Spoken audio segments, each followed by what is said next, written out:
সাম্প্রতিক সময়ে বেশ খারাপ ফর্মে দিয়ে যাচ্ছেন তিনি। দলের প্রয়োজনে নিজের ওপেনিং শট ছেড়ে এখন মিডল অর্ডারে খেলছেন রোহিত শর্মা, কিন্তু সেখানেও রান আসছে না। ব্রিসবেনেও রান পাননি। দিন কয়েক বাদেই আবার বক্সি ডে টেস্ট শুরু হবে। মেলবোর্নে নামার আগে রোহিতকে টটকা দিয়ে রাখলেন ভারতের প্রাঙ্গন কোচ রবি শাস্ত্রী। তিনি কি বললেন চলুন দেখিনি। তার আগে ভিডিওটিতে একটি লাইক আর চ্যানেলটিকে সাবস্ক্রাইব করে রাখুন। তিনি বলেছেন রোহিতকে আগ্রাসী মানসিকতা নিয়ে খেলতে হবে, তাকে মাঠে নামতে হবে। আইসিসির রিভিউতে শাস্ত্রী বলেন, আমার মনে হয় রোহিত 6 নম্বরে একই রকম বিপজ্জনক হতে পারে। নিজের গেম প্ল্যান একটু বদলে নেক, শুধু মাঠে নেমে আগ্রাসী ক্রিকেট খেলতে হবে। সেই মানসিকতা নিয়েই রোহিত শুধু নামুক, এর বাইরে কিছু ভাবার দরকার নেই। রোহিতের ব্যাটিং নিয়ে দেখে অনেকের মনে হয়েছে ভারতের অধিনায়ক একটু দোনামোনায় রয়েছেন। ডিফেন্স খেলবেন নাকি আগ্রাসী সেটা নিয়ে নির্দ্বিধায় থাকছেন, আর সেটাই সমস্যা হচ্ছে। শাস্ত্রীর কথায় ডিফেন্সের ভাবনা থেকে রোহিতকে একবার বেরিয়ে আসুক। বলেছিলেন একটা ব্যাপার মনে হতে পারে যে ডিফেন্স করবে নাকি অ্যাটাক। আমি বলবো যে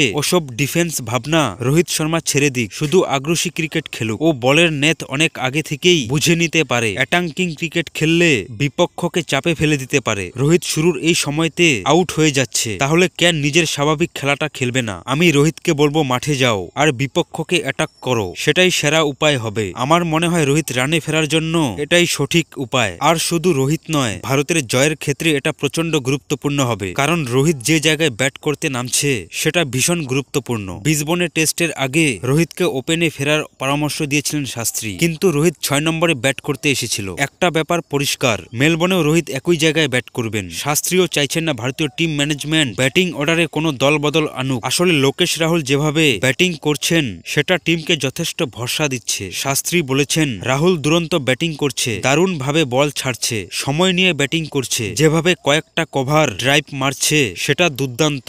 সবচেয়ে বড় কথা হলো প্রচন্ড আত্মবিশ্বাস নিয়ে নামছে ব্যাট করতে রাহুল। ঠিক এইভাবেই বাকি সিরিজে ব্যাটিং করে যাক। এটা ঠিক যে ব্যাটিং এখন পর্যন্ত ভারতকে বেশ ভোগাচ্ছে। বিরাট কোহলি পার্থে সেঞ্চুরি করলেও তার পরের ইনিংসগুলিতে রান পাননি। ঋষভ পন্থ তাই। আরো বেশি সমস্যা বেড়েছে রোহিতদের রান না পাওয়ায়। এমসিজিতে ভারতীয় অধিনায়ক রানে ফিরবেন কিনা এখন সেটা দেখার।